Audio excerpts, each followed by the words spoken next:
Thank you, everyone, for joining us. I am Allison Smart. I'm the Vice President for Strategy and Advancement here at the Woods Hole Research Center, and thank you all for joining us tonight. It's my honor to introduce tonight's speaker, Reverend Mariama White-Hammond. Pastor Mariama has a long history of activism and community engagement. She is currently a fellow with the Green Justice Coalition and serves on a number of boards, including the New England Grassroots Environmental Fund, Union Capital Boston, and the Moral Movement Massachusetts. From 2001 to 2014, she was the executive director of Project Hip Hop, which stands for Highways into the Past, History, Organizing, and Power. At Hip Hop, she used the arts to help young people find their voice and create artistic pieces on issues ranging from juvenile incarceration to funding for public transportation. She speaks throughout the country, and in 2017, she was the MC for both the Boston's Women's March and the Boston People's Climate Mobilization. I want to tell a quick short story about how those of us at WHRC met Mariama and why we're so excited to have her here tonight. A little over a year ago, a few of us from WHRC, along with a handful of colleagues in the religious academic community, had a vision. The vision was for the science and faith communities to come together and work collaboratively on an issue that both had long been working on independently, climate change. The vision was that the power of this partnership would be simple and self-evident. There's widespread recognition that the scientific community and the religious community tend to look at things differently. One might say the two have different worldviews and many times disagree on issues. But joining hands and working together to address the challenge of climate change would speak volumes about its importance, and this community of leaders would be very hard to ignore. So much to our excitement, Cardinal Sean O'Malley, the Archbishop of Boston, liked the idea and was willing to lend his name and the convening power of the Catholic Church to bring in faith leaders from across the state and different communities, which he did. And on a February evening, about 50 people from many different communities met to discuss the idea. All the pieces were in place, all the right people were in the room, and all had good intentions and high hopes for the group. But there were no guarantees that a unifying vision would emerge and inspire us to put the work in that would be needed to create something truly unique and effective.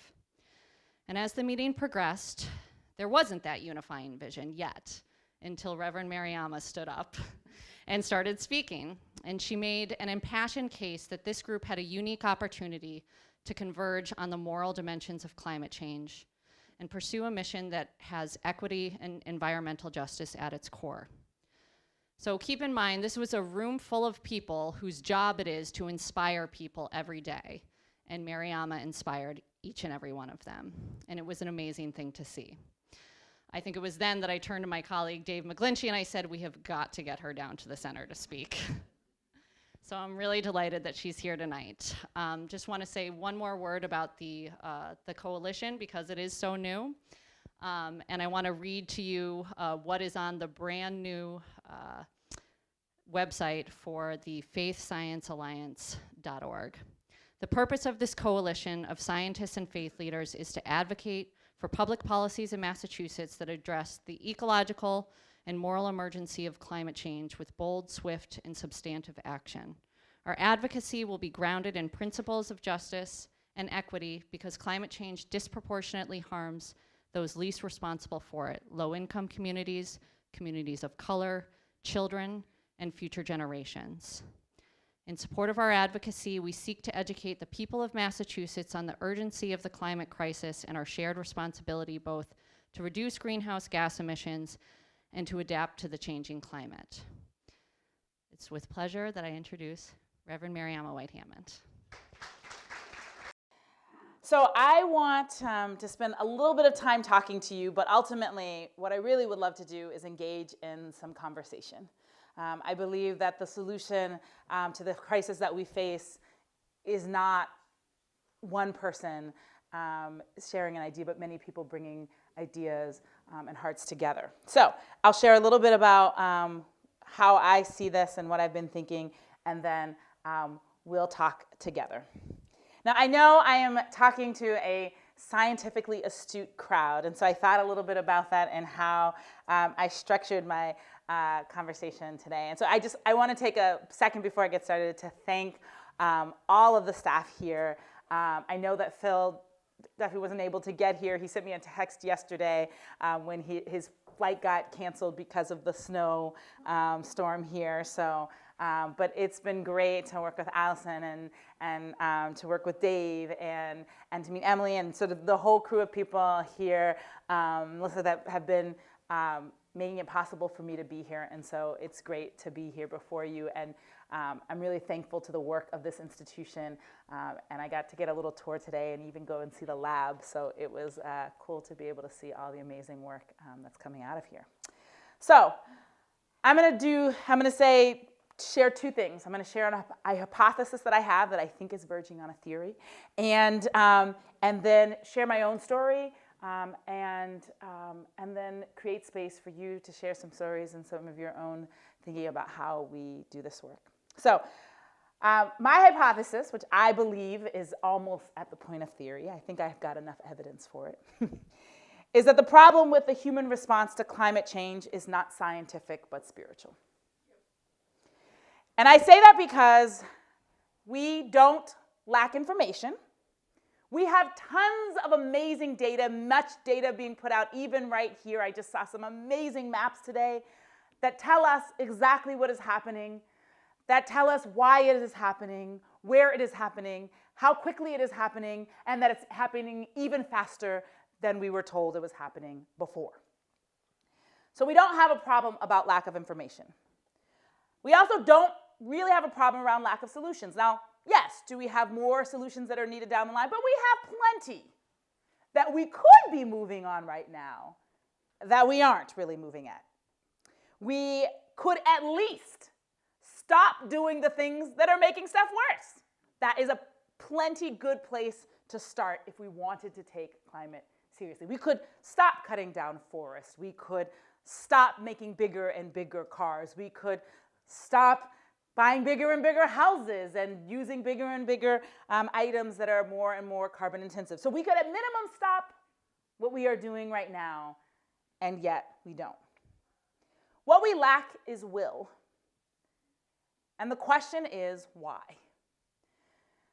Now there's a lot of people that have actually put out a variety of different reasons that people have said about why we don't do it. One is that we feel disconnected from each other. We say, why should I do something if somebody someplace else is not going to do, there's all sorts of fancy economic terms for the, I think the freeloader effect is a better term than, but the idea that if I do something and other people aren't going to do it, there's no point in what I do. And so maybe that sense that we don't feel connected across the globe plays a role in it. I would say that that's true. I think there's some piece of it that is hubris. We think that like any minute now, somebody's going to figure out the solution. So we're not actually going to have to sacrifice. The solution's going to drop from the sky and it's going to fix everything. And then we're going to go, whew, so glad that didn't happen. One that I like maybe a little bit more is the reality of addiction. As somebody who works as a spiritual leader, you have people go, I don't know what's going on. Or, I don't think I have a problem. And you're like, everybody else in your life thinks you have a problem. So maybe just maybe there's something to this. And you see how many of our countries say things like, well, we can't afford to do X. When really the question is, can you afford not to do X? And so in many ways, I see that as what I see all the time with families that have cycles of dysfunction or individuals that are working through addiction, where people come in baffled over something that's really pretty obvious within the first 15 minutes of the conversation. All of these, I think, are important things to look at. There's lots of psychological studies that have come out, and I read these and, the brain science, et cetera, et cetera. But I would say I think it boils down to the fact that we have lost touch with the basic reason that we exist. And I would say that all of our spiritual traditions, even folks who would not consider themselves part of any religious tradition, if we really sat down and took a moment to realize that we are a species, and even though we are supposed to be the smartest animals on the planet, We have lost the basic notion that at the end of the day, the most important thing we are called to do is to make sure that the next generation survives. That is what all animals do. Animals whose thinking is not as, in theory, evolved as ours. Make sure that their young survive to live another day. And I believe that is because we have lost touch with that basic premise that at the end of the day, the most important thing is the basic unit of life. And the idea that it must continue into the future. Maybe we think we are just so smart and so amazing, we'll figure it out. But at the end of the day, I think we have lost touch with the fact that any economy, any economic system or political system that doesn't guarantee the flourishing of future generations is a bankrupt system. So I want to talk really quickly about my own journey to this issue because I think there may be things that resonate with others and maybe shed a little bit of light on this. So I was a kid in the 90s. I was in high school in the 90s. I remember when folks first started talking about the hole in the ozone layer. I remember that was really pretty mind-blowing. I know a lot of the young people, like, you cannot imagine, but like the idea that we as humans could actually do something that would affect a layer of the atmosphere that I could not see and maybe hadn't even known it existed before I went to my science class, that idea that we had the ability to make that kind of impact was actually mind-blowing. And I remember as a young person thinking, oh my gosh, we have to do something about this. So the big deal, I don't know if anybody, there are a lot of people in this room. I speak to young people a lot of time where they're looking at me like, oh wow, you're old, did you remember this? And I remember they put out the list of the chemicals we needed to get rid of and the chlorofluorocarbons, and we were like all about it. And it was the 90s, and one of the big things is that aerosols were the big issue. Now, I don't know if anybody had the bad hairdos of the 90s, but they were not sustainable without aerosol hairspray. I begin to think that maybe it was an act of God to like get me to let go of why I wanted bangs that were like that high. Anyway, I burned most of those pictures, so I don't have there's no evidence that I was wearing those horrible hairdos. But anyway, I was at an all-girls school, and so it was like this big thing to say to people, gotta let go of aerosols and move to spritz hairspray. And we did, and you could see the little dots of spritz because we put so much of it that it wasn't as good as aerosols. But anyway, over about a 3 to 5 year period, people mobilized, they organized, they removed these chemicals mostly from most of our products, and it felt like a huge success. But I remember shortly after I got involved in that, I went to the environmental club at my school. I remember it was called COW. I think it's a bad name. There was a lower school version that was called CAF. So there was like COW and CAF. Yeah, bad names. Anyway, I went to it, and I remember going in excited because I'd gotten sort of energized around this campaign around the ozone layer. And I remember walking in the door, and I went to a predominantly white, predominantly affluent school, and I walked in, and I was the only person of color there. And I remember people talking about, saving dolphins and polar bears, and this was the 90s in Boston. And I was living in a neighborhood where violence was at an all-time high. Now we get, concerned if 60 to 70 young people died. At this time, we were topping 300 young people dying as a result of gun violence.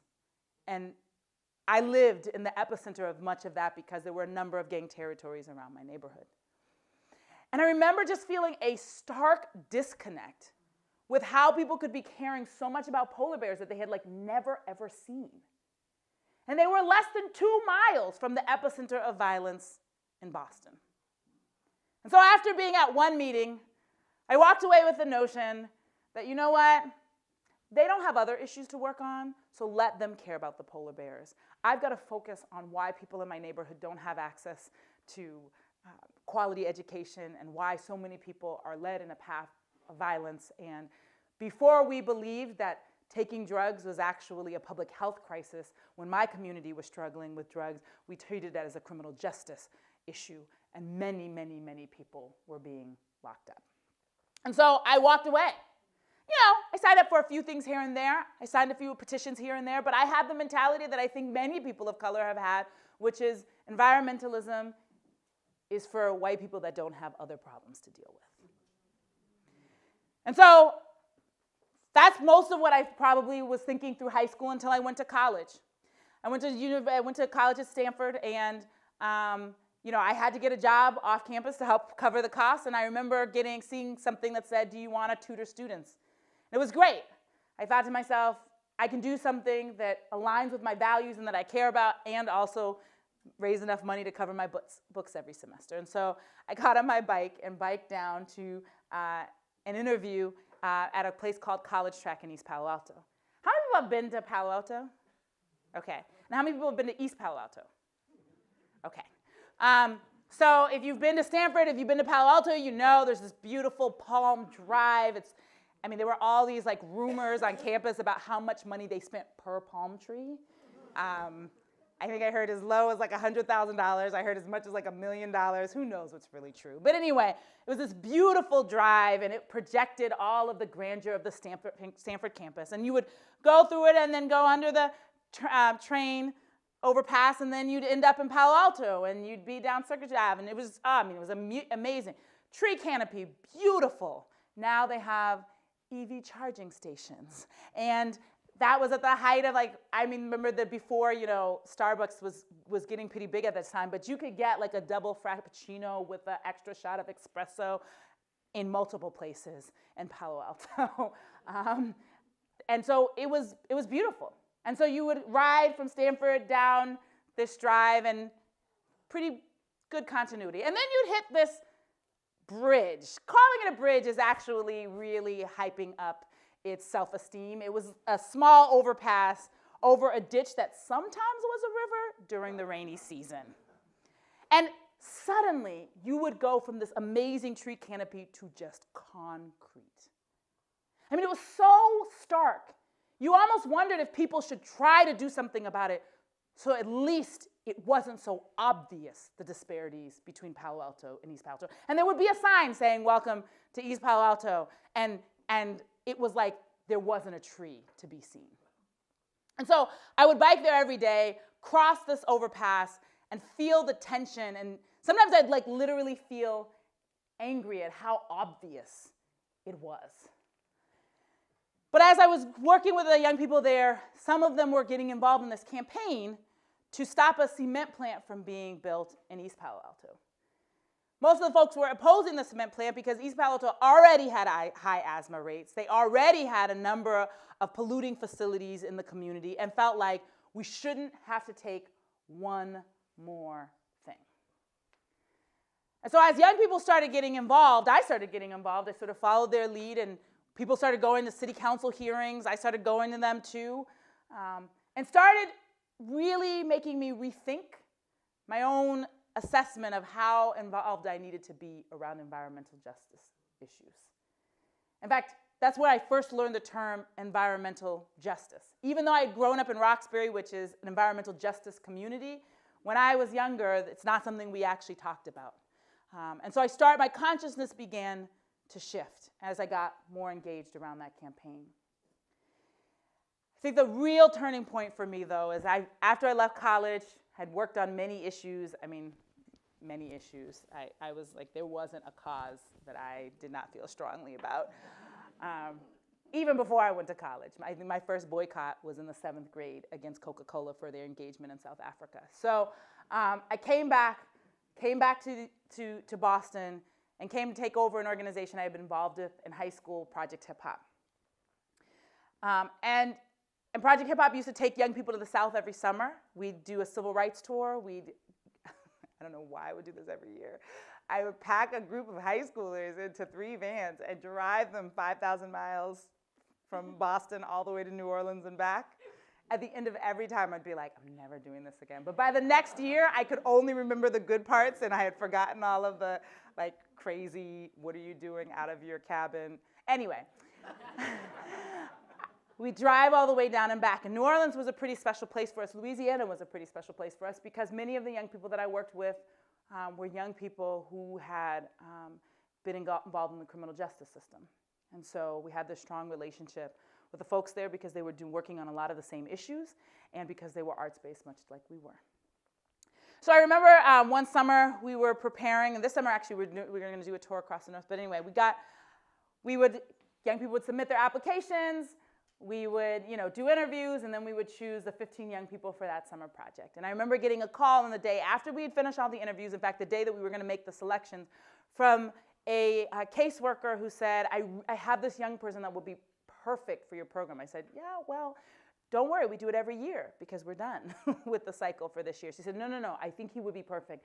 I really, really think you should consider. I said, look, if you get him here today, we'll think about it. We'll give him an interview at least, right?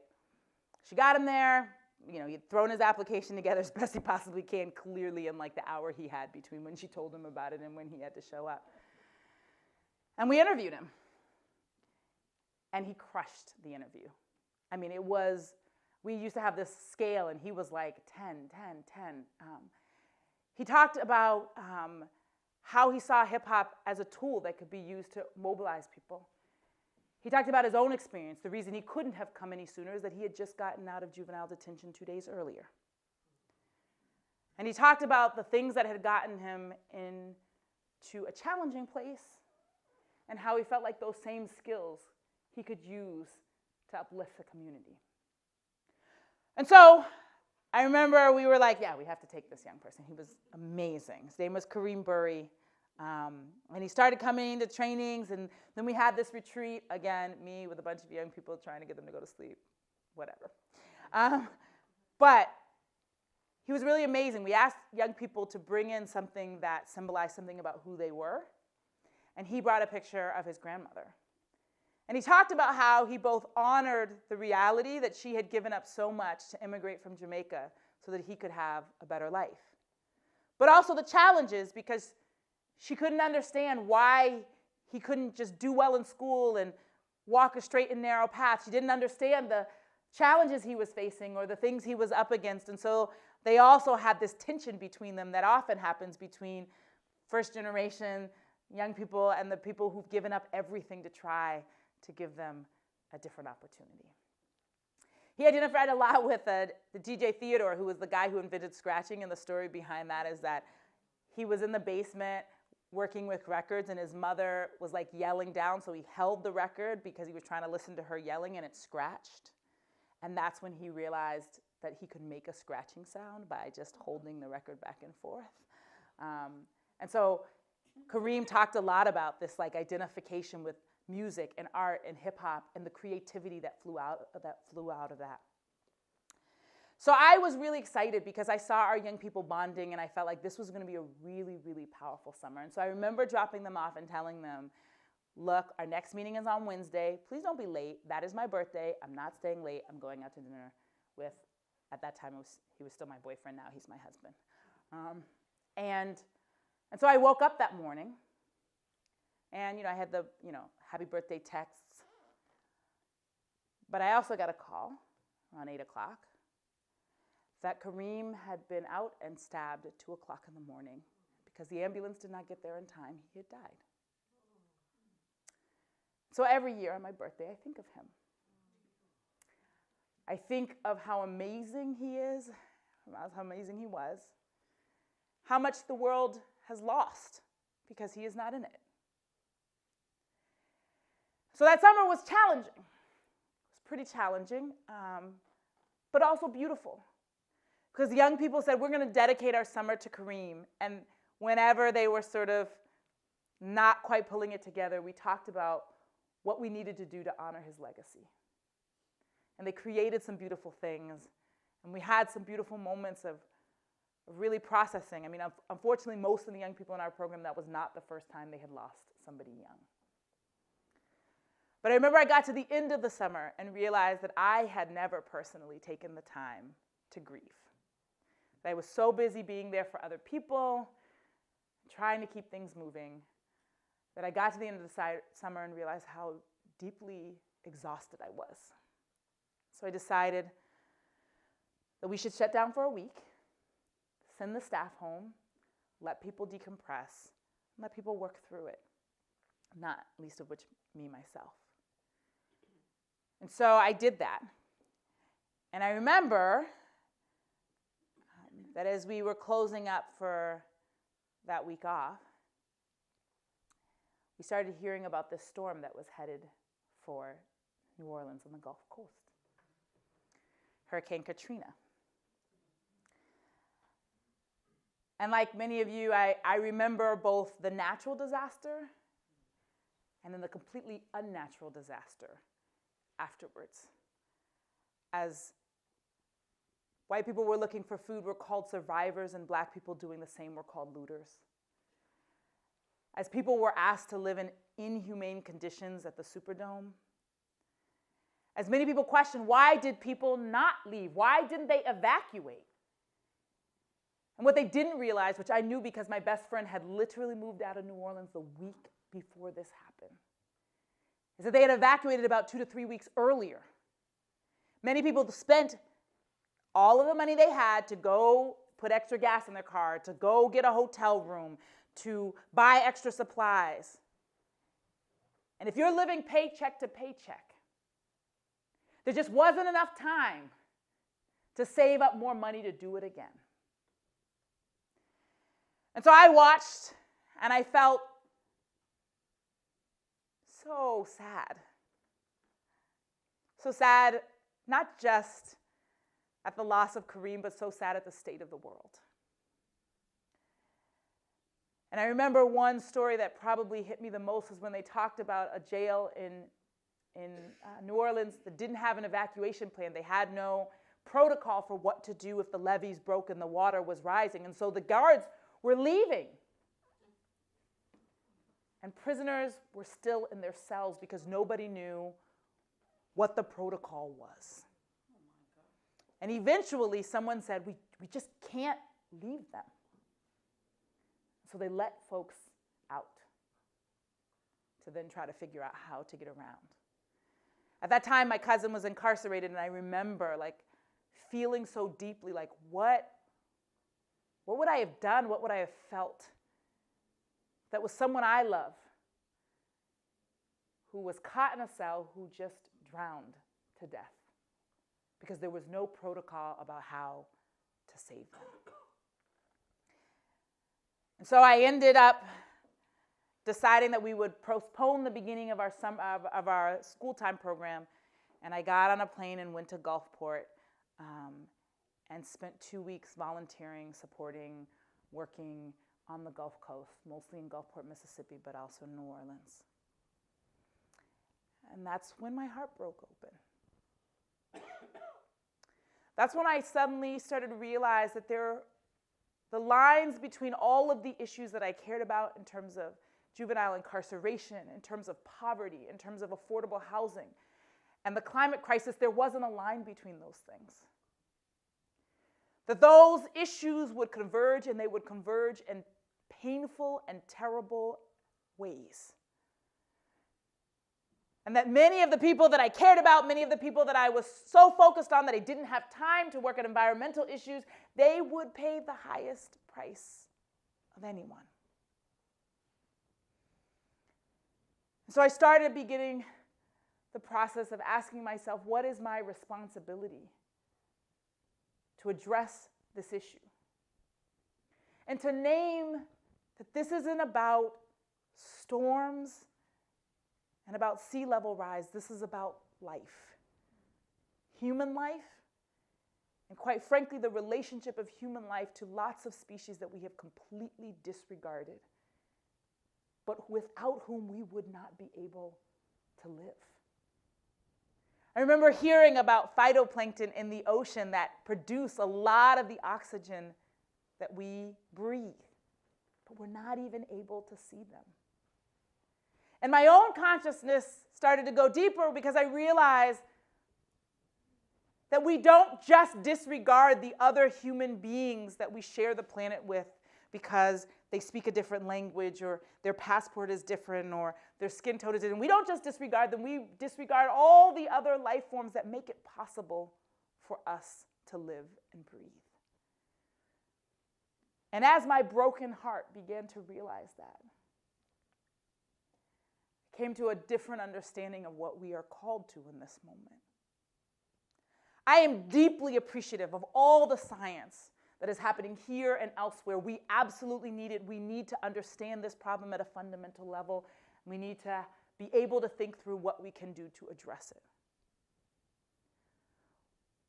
But I've come to believe that if we are really going to address the climate crisis, we need an evolution of the human heart. We have got to become better than we have ever been in order to face this moment. We've got to lean in and love each other so fiercely that we are willing to change in deep and fundamental ways that is required if we want to have any chance of overcoming what is potentially the most imperiling situation we have ever faced. And so it's become my life's work to challenge us to recognize this moment, this crisis, as an opportunity to become the people we have always maybe imagined we should be, but have never quite had the courage to become. We will see lots of systems that we have relied on fall apart and cease to serve us, even as they already are. But that means we have an amazing opportunity to create the systems we hope for as we watch the systems that have already existed be unable to answer the call of this moment. And I tell young people a lot that we are called to exercise 3 C's in our lives in ways that we have never done before. The first is creativity. Creativity beyond belief, because the truth is we don't know exactly how to walk out of this. We don't know all of the systems that we will need. We don't know how to build them. We don't know how to create them. We will only get to that point when we are creative in ways that we haven't even imagined. And then we also need to be collaborative, because no one of us has the answer. The solutions to this crisis will come when my knowledge and your knowledge and the knowledge of someone that we don't even know unite in ways that create new opportunities. And so we must work together. And finally, we will be called to be courageous, because we are walking into what is relatively unknown. And we will do all the work we can to do all the scenarios and calculate the percentage chance, and then we will have to make a leap together. But after I've worked through all the pain and the uncertainty, and I'm sure many of you get like the daily climate readers, so you have these moments when you're like, oh my gosh, how could it be any worse than I thought? On the other side, I find a joy and an excitement about the opportunity to create and live into a world that's better than what I even thought was possible. I'm even thankful, depending on the day and the moment, for the occupant of the White House. Because I think he has made it crystal clear to us that there's some things we need to deal with that we have not quite worked through. I think he's done the best job ever of helping us to see how connected these things are. Now, I do joke about this. I have always prayed for that, and I did not think that this was the package God was going to send that answer. And if I could go back, I would be a little bit more instructive in my prayer of exactly what I was looking for.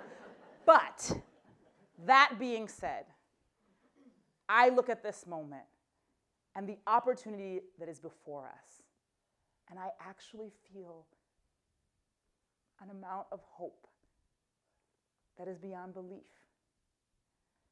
Because at least on my side, this is Black History Month, so I spent a lot of this month reflecting on the fact that I had ancestors who were brought here in chains to live in horrific conditions many of whom probably knew that they would never in their lifetime see a change. And yet, they prayed and they hoped and they imagined that my life would be different than theirs.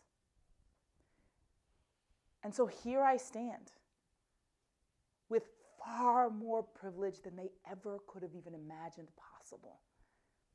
So who am I to be hopeless in this moment? I know how daunting it is. But I think the reality is we have an amazing opportunity to lean into each other and to become the people we have been waiting for. So that's my proposition to you. And I hope now we'll have some time to dialogue. If you think that's totally crazy, feel free to just say so. That's crazy. I think it'll work. But let's talk, let's share, let's imagine this new world together.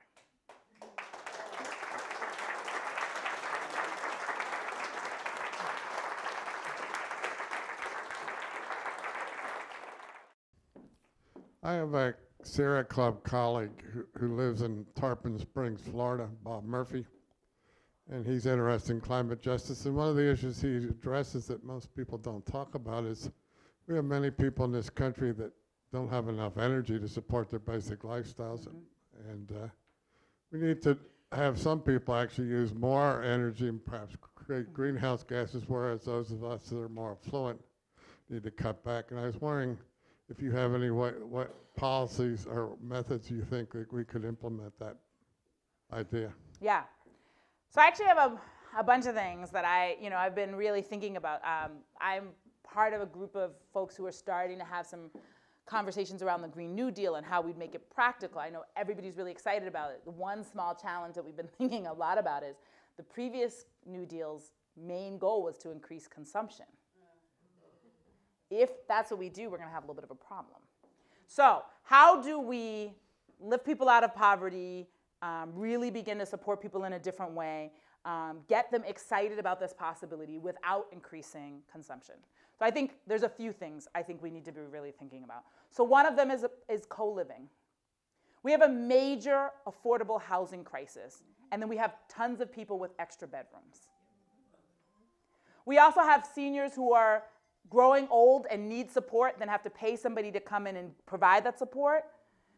And so one of the things I want us to really, really think about is, could we begin to not have 2 people with 4 bedrooms, 4 people with 8 bedrooms? Like, we need to really begin thinking about how we begin living together more closely, which I also think, quite frankly, if we begin to do that in ways that allow more dialogue across the spectrum in many different ways, age, race, political view, that would also revolutionize the level of connection and unity that we have in this community. I know that's a big ask, but for example, right here on the Cape, you've got a huge housing crisis. How many people in this room have a bedroom in your house that nobody is living in it? Right?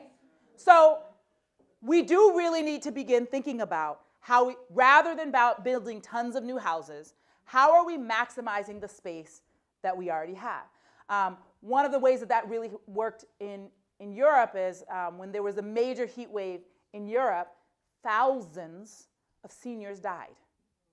Because particularly, I looked at particularly the numbers in Paris. You have a lot of older homes that do not have air conditioning. You had a lot of people who had compromised, sort of immune systems and the inability to sort of deal with that level of heat, and their kids didn't live with them because their kids couldn't afford. Their kids had kids of their own and couldn't afford to live in the city or wanted to have more space, and so people literally died alone in their homes. And so out of that came a movement of, you also have young people who are going to school in Paris or getting their first job and can't afford to buy anything or even afford to rent anything in that market. So you had a bunch of people with leftover bedrooms that probably could use somebody else to be able to check in with them and help them, get groceries and et cetera. And you have a bunch of people who are locked out of the market because they could not afford it. So you started this, there's a whole movement that started, and there's now an organization doing the same thing in the Boston area, but you had a whole movement that started saying, why don't we begin matching these folks? And so I think that's one example, and I know that sounds, people are like, oh my gosh, I'm gonna take someone in my house, right? I know it's a big step, but that's the kind of thing that we need to start thinking about. And it starts making it possible and affordable for young people to live in communities where there is good work and good amenities, et cetera, while also making sure that seniors are not by themselves if they need, some support. But also, I think generations are far too divided, and that collaboration has got to go across the wisdom of people who've lived in a different time when we didn't have all this stuff, and people who have some, technological awareness of where we are right now. Like, amazing ideas, I think, can also come out of it. So that's just one example of where we start to think differently if we say, what are 10 different issues that we have, and where are there possibilities of 2 or 3 of them being addressed together in one intervention? So that's just one example I would use. Yeah. Kind of on that point, thank you, by the way. You're very, yeah, and so much more, like so many ways. So thank you. It's really an honor to be able to be here and listen to all of your experience and all of your wisdom. And on that point, there's a gentleman who's running for, state representative maybe, Joshua Mason is his name, and he's working on legislation like that. And that's a affordable housing solution. He works on a lot of affordable housing issues in the Mid-Cape, mostly Yarmouth and Dennis. My name is Megan Perry. I'm a student at Cape Cod Community College, and I'm facing exactly that thing. So if anybody who has a room, let me know, because I need a place to go. And I know I don't want to blow anybody up, but there's lots of other students who I know have the same troubles. And so if anybody's interested in maybe starting a coalition, go to 4Cs. I mean, go to Mass Maritime, go to the local colleges, because there are a lot of students who are trying to stick around, but they can't. Like, we don't have choices, because science is not easy to learn, especially if, you're not used to doing science. And even on that, getting intergenerational communities to be together. Oh my God, like, that's why systems fail, because you don't, as a mom or a dad, want to deal with all this energy that your kids have all the time. You need people. That's why parents go nuts. Like, it's so important. That's why the village really works. Right, and I mean, I think you're naming a number of places where systems that we had before, they're just not there now. I can't tell you how many of my friends are like now moving. 2 friends in the past 4 months who are now moving home because they can't raise kids by themselves. Now, I think it's great that they're going to be with family, right? But there could also be models in which people create family. So for instance, I grew up here. My dad's mom was in Philadelphia. My mom's mom was in Ohio. But through our church, we grew up with a bunch of people that I remember one time a friend of mine was white. Was like, how many aunts and uncles do you have? Right? Because it was a tradition in our church that you called someone aunt and uncle when you chose to make them family. My parents never had to pay babysitters. That was just not a thing that happened, because people moved kids around to different people's houses.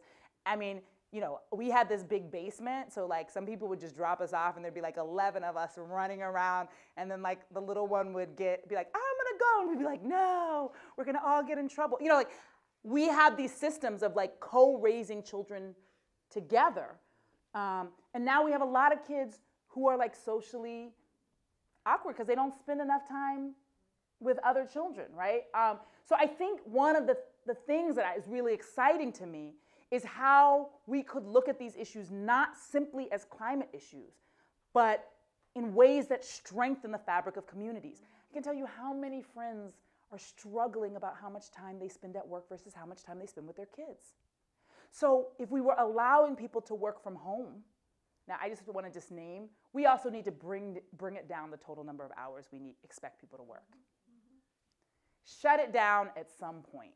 Like, I just want to say that I do believe there needs to be moments in our lives where you're not answering email and you're not expected to be on. So that's a side note. But I also think as we begin to allow people to work where they live and not have to commute as much, the hour you spend in the car going back and forth to that job is an hour you could be spending with your children. And I think people are starved for that time, but more and more of it is being spent commuting and doing other things, being in traffic. You know, I don't know how many people saw on the Globe, Boston is now officially like #1 for traffic. I can't do it. I literally am in there like, people are sucking my life away on this highway. So I do live in the city and I commute by public transportation. But anyway, I think we are missing many opportunities to not just address the climate crisis, but to make our lives substantially better. And so, I use the example of there was a bill in Illinois, which I was really like impressed with, where they were going to do an energy efficiency program. They needed to decide who they were going to train to do the energy efficiency program. I don't know who came up with the idea at first, but the strongest correlation between who will end up in prison is children who age out of the foster care system without immediately transitioning to some. So if you can get somebody into college, if they can get into some other thing where they're rooted, that is the only, one of the best ways that they can avoid going to prison. But people who age out of the foster care system and have no other thing that they're connected to or rooted in routinely end up in prison. And so what they said is, if we're going to do an energy efficiency program, why don't we train children who are aging out of foster care to get these jobs first? And what was amazing about that is, usually energy efficiency stuff is environmental people and some consumer advocate folks. But suddenly, you got a bunch of folks who cared about foster care, and then a bunch of people who cared about criminal justice reform, to be signing on to a bill that was about energy efficiency. And so when you took it to the State House and talked about the dollars that were being invested, the ability to say to your state rep, this is going to lower bills for people, it is going to address the climate crisis, and it is going to prevent us from having to incarcerate young people, and it's all the same dollars. That's a much better sell than each of you both going up trying to get money for the energy efficiency program and the aging out of foster care program and So I also think bringing those issues together has not just the possibility of literally making our communities and our lives better, but it's also easier to sell for folks who may not necessarily see this as their most important issue. And it brings together people who maybe would not traditionally work together, but now are starting to see common cause around things that address more than one challenge at the same time. So yeah, we've got a request. If somebody's got an extra bedroom, let's begin that conversation. But I actually think, this is a structural problem that could be addressed in a way that doesn't increase our carbon footprint and also makes our communities stronger. I do want to mention back, you are raising a very important point, which is that some people are consuming a lot and some people are consuming a lot less. And in this process of equalizing both on the sort of local and national level, but also on the international level. I'm not saying I think China should not do more, but I do get frustrated when Americans are like, well, we're not even the biggest emitters. I'm like, yeah, for the last 2 years.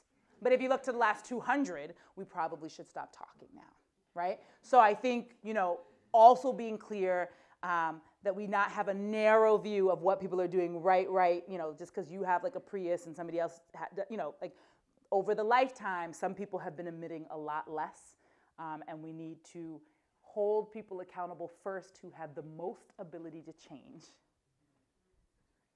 before we hold people who are living on the margins responsible.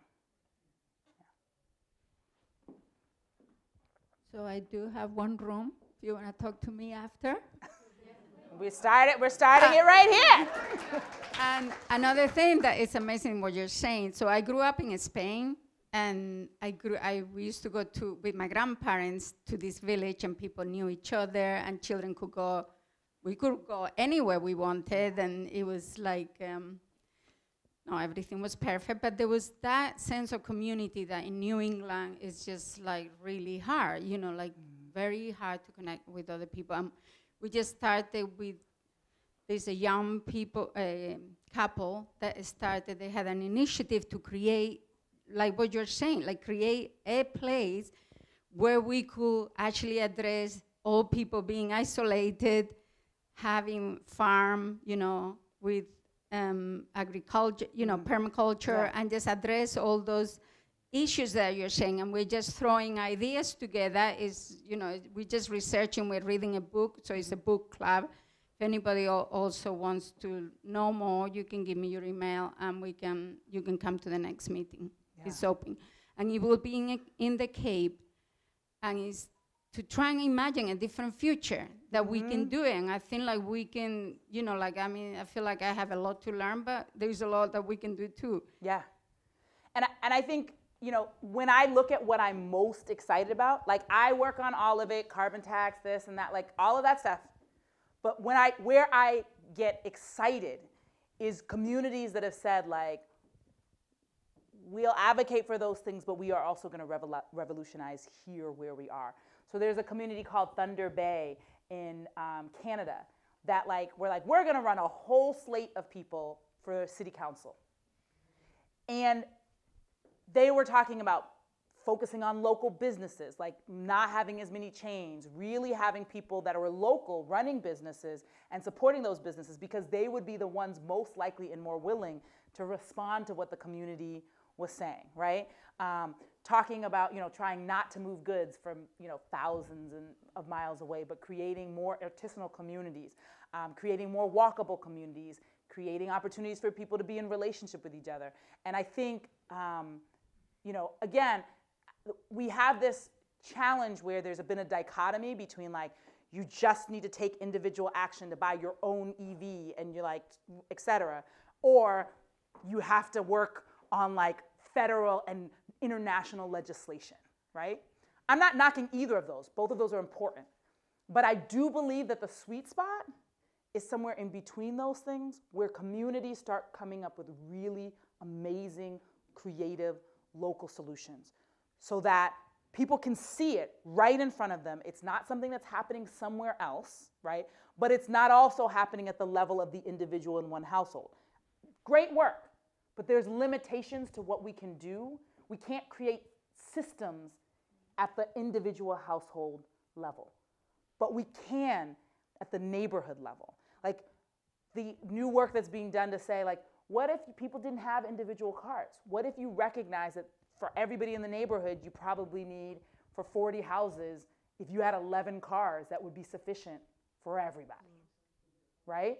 And so people start the work of negotiating and sharing. 11 cars should suffice for all, you know what I mean? Especially if you have public transit options, et cetera. I look at my neighborhood, for instance. We are right down the street from the train. And everybody still has an individual car.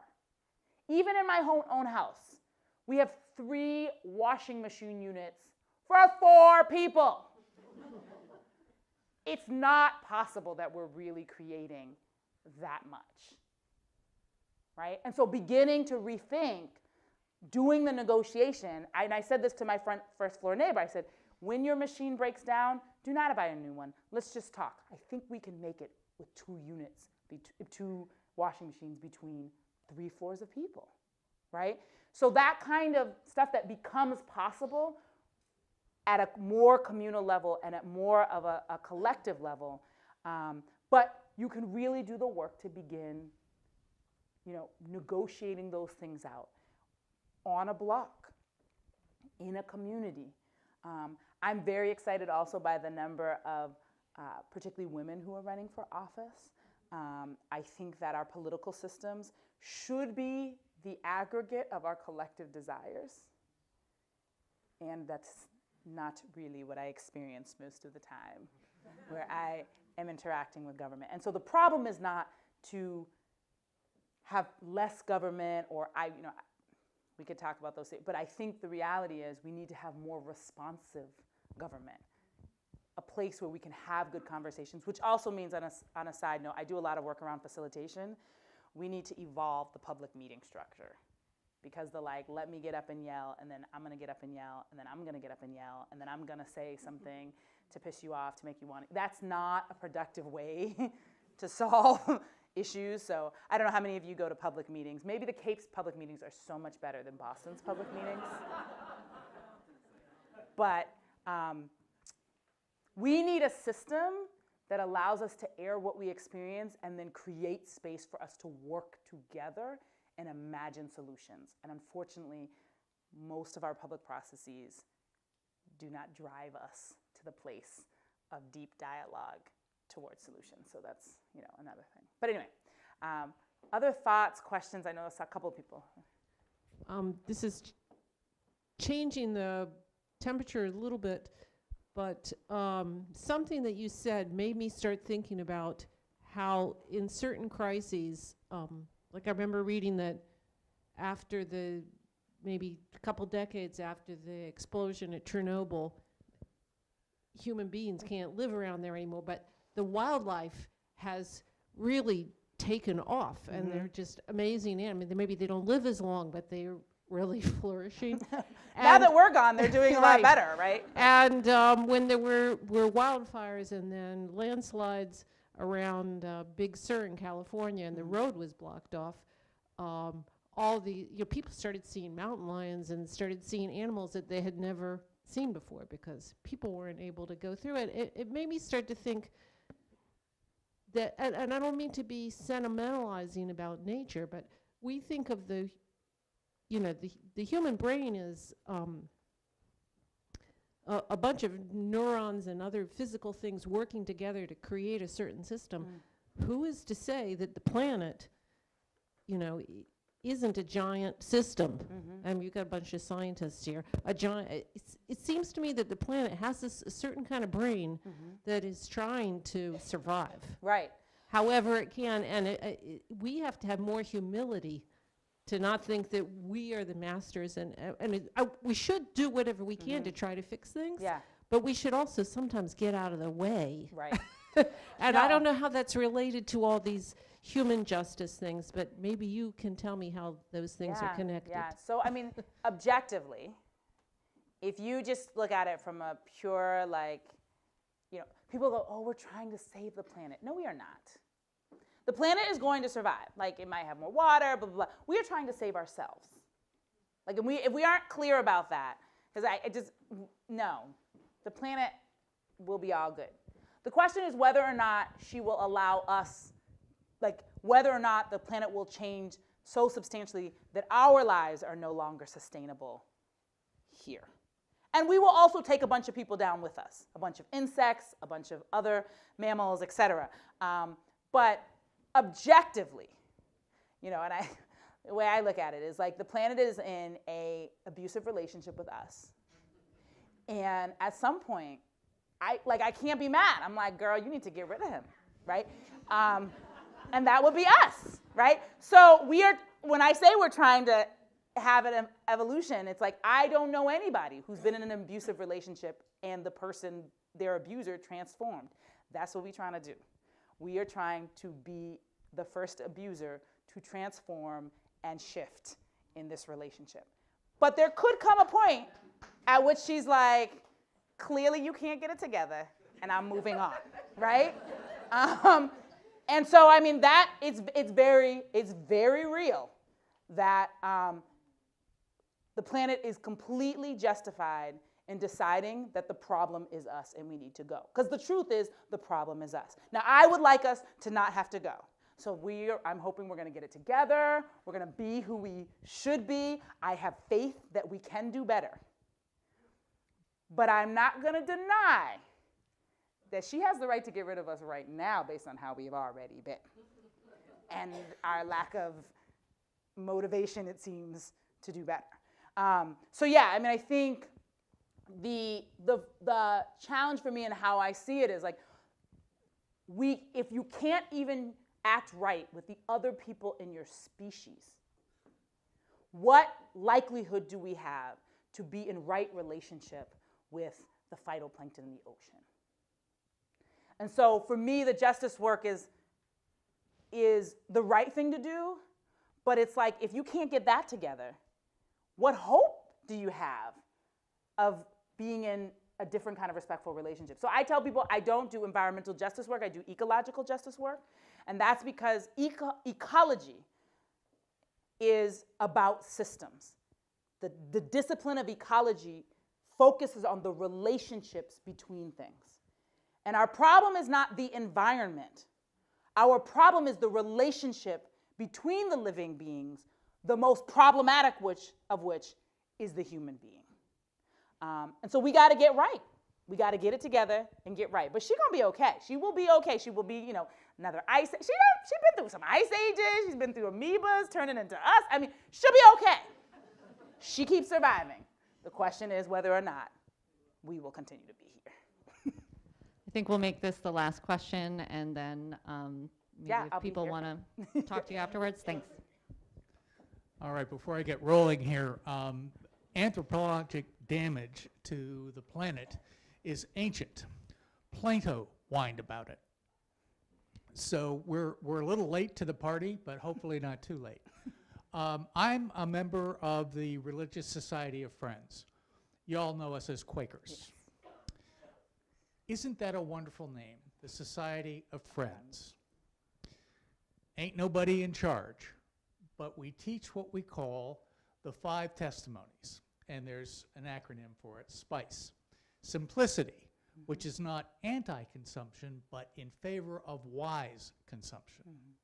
Peace, don't need to go into that. Integrity, that's a large bit of what you're talking about here. Injecting integrity into our relationships, I think. See, community. Community is a big part of what you're talking about. And a lot of our dysfunction is that we are not communal. And equality. So we have to address questions like, if we reduce consumption, how do we do that in some sort of equal fashion that doesn't further disadvantage the disadvantaged? So I guess I could close by saying the Quakers are ready for this, but I'm not sure we're doing enough.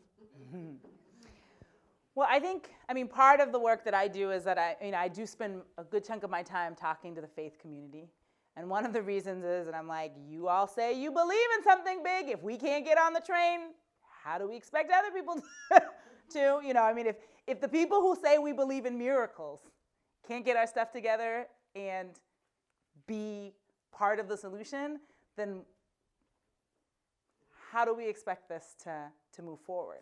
And so I think the reality is, having studied many religious traditions, I come out of the Christian tradition, but there is enough for us to tap into in every tradition. It is the question of whether or not we want to be transformed. And the reality is that many of us are part of faith tradition because we just want to belong, but we don't necessarily want to be transformed. And that is the reality for all humans, is that we want other people to do differently. We're really clear about why this problem is, somebody else's problem. But all of us, to match this moment, will have to embrace a kind of transformation, which I believe on the other end will actually, I'm not going to deny that the process is a little rough. I'm just going to be honest. As someone who embraces the process, I don't want to be like, and it's so beautiful all the time. Sometimes you're like, why, God? But, I have to say, most of why I am in the place that I am is to be honest, when my life has put me right up against suffering, broken my heart, and made me a larger-hearted person than I could have been if I hadn't been up against that. And so I think I do know the Quaker tradition a little bit. I was active in AFSC, so I learned a lot of the beauty in it. But I think the truth is that for every single one of us, the question is, are we willing to push forward to the maximum level of transformation that is possible for us? And I'll be honest, that work is hard. If you choose to walk with people who are suffering, you will feel the pain of suffering. You will have days when you feel like you are losing. You will have times when you lose people that you don't think should be lost. You will have times when you lose fights that you know were righteous. And I just wouldn't want to live any other way. And so, we kind of need to do it now. It's not just a nice thing. It's not just a courageous thing. It's an absolutely necessary thing. But I thank you for offering that, because it's not like we have to walk into this blindly. We have lessons for centuries, millennia going back to teach us how. And now we need, at scales that we never have to before, to embrace that, to walk into it. And the one last thing I will say is, what keeps me going is that I spend as much time as I can with young people. I imagine I'm very in touch with what my ancestors did for me, and my desire is to be an ancestor to someone else. I can't promise that the world is going to be better, but I can promise them that I fought like hell to do my best to make it better. And so I encourage you to, if there are not any young people in your life on a regular basis, go out and find some. Be in relationship. They will inspire you. They will challenge you, because they will tell you what they really think. But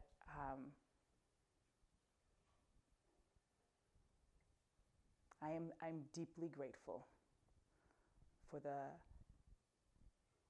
children in my life who allow me to love them and who love me in return. Can't imagine that I could do this work without them. So thank you to all of you.